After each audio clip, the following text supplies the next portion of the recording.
संपन्नता की ओर बढ़ते कदम। परमात्मा इशारे। ओम शांति।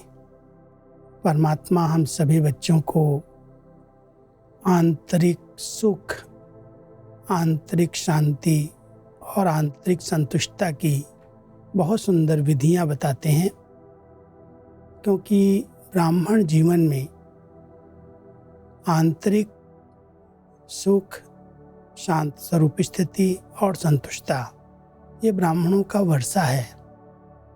अगर ये वर्षा हमें प्राप्त करना है तो इसके लिए मनसा की संपूर्ण पवित्रता चाहिए। कई बार हम बाहर के साधनों में सुख ढूंढते हैं, शांति ढूंढते हैं, तो परमात्मा कई बार कहते बच्चे ये भी अपने को धोखा देना है। तो आज परमात्मा हम सभी बच्चों को विशेष इशारा दे रहे हैं।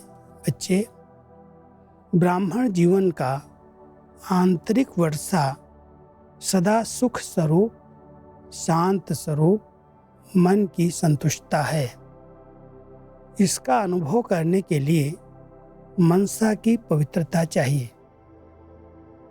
बाहर के साधनों द्वारा या सेवा द्वारा अपने आप को खुश व संतुष्ट रखना, ये भी अपने को धोखा देना है।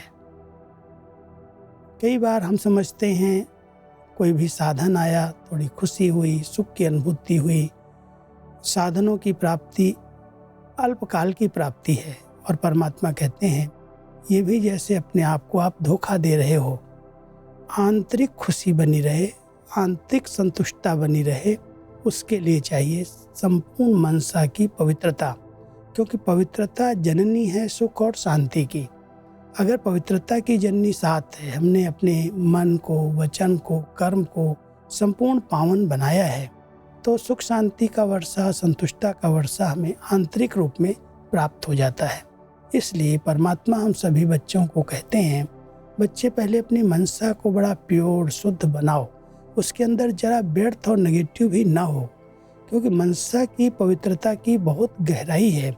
कई बार हम समझते हैं हमारे अच्छे विचार चल रहे हैं, हम पवित्र हैं, लेकिन अगर कोई भी प्रकार का ईर्ष्या के वश, अनुमान के वश या कोई भी लगाव झुकाव के वश व्यर्थ संकल्प भी चलते हैं, तो भी अपवित्रता है। इसलिए मनसा की पवित्रता ही वास्तव में आंतरिक सुख, शांति और संतुष्टता का आधार है। ओम शांति।